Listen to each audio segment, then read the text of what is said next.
selaku pewawancara, dan juga kita nih ada narasumber kita dengan siapa? Perkenalkan ya, nama saya Mita, saya di sini menjadi narasumbernya.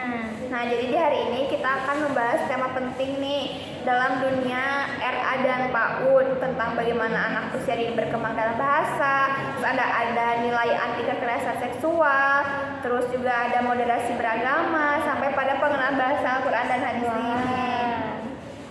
Lanjut ya, kita coba ke pertanyaan pertama nih, Kamita. Bisa nggak dijelaskan dulu secara umum bagaimana perkembangan bahasa anak usia dini ini, khususnya di RA?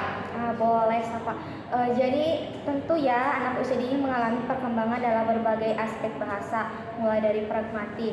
Ya, ini bagaimana anak memahami aturan sosial dalam berbicara, lalu di kosakata yang terus berkembang tata bahasa hingga munculnya kesadaran metalinguistik ya, yaitu saat anak memulai sadar bahwa bahasa bisa dibicarakan dan juga dikoreksi, bahkan bisa dimainkan. Oh gitu ya.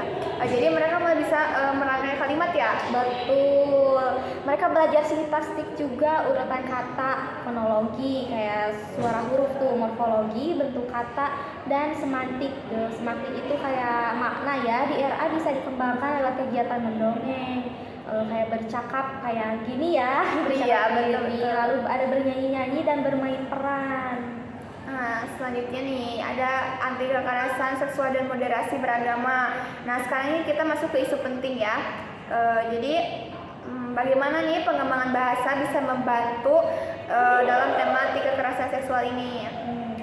Kalau itu anak perlu kecerdasan verbal linguistik ya. Untuk mengungkapkan ketidaknyamanan, kita ajarkan mereka kosakata seperti bagian pribadi, tidak nyaman atau tolong jangan sentuh saya, seperti itu. Ini juga membangun keberanian berbicara dan menyelamatkan anak dari potensi kekerasan. Safa. Keren banget ya. Lalu bagaimana dengan moderasi beragamanya nih? Kalau moderasi beragama, kita bisa gunakan cerita Nabi, dialog ringan tentang perbedaan. Misalnya ada temanmu yang berbeda berdoanya gitu, bagaimana kamu bersikapnya atau bagaimana menyikapinya. Anak belajar menyampaikan pendapatnya tanpa menyakiti. Ini bakal toleransi sejak dini melalui bahasa. Lanjut ke bahasan tentang Al-Quran dan hadis. Bagaimana metode pengenalan yang cocok untuk anak di sekolah? Kita bisa mulai dari huruf hijaiyah dulu ya. Kemudian anak diajarkan menulis lafaz sederhana, mengenal makna kata seperti ikhlas, amanah. Ini juga bukan hanya bahasa, tapi juga penanaman akhlak dan melalui kata dan kalimat yang mereka pahami. Lalu apa sih strategi pengembangan bahasa yang dapat digunakan? Yang dapat kami gunakan itu bercerita biasanya ya, dialog kelompok kecil, bernyanyi, dan pembelajaran kontekstual. Anak-anak diajak aktif untuk berbicara, bertanya, bahkan bermain tebak kata. Gitu ya. Lalu bagaimana cara menilai perkembangan bahasa anak?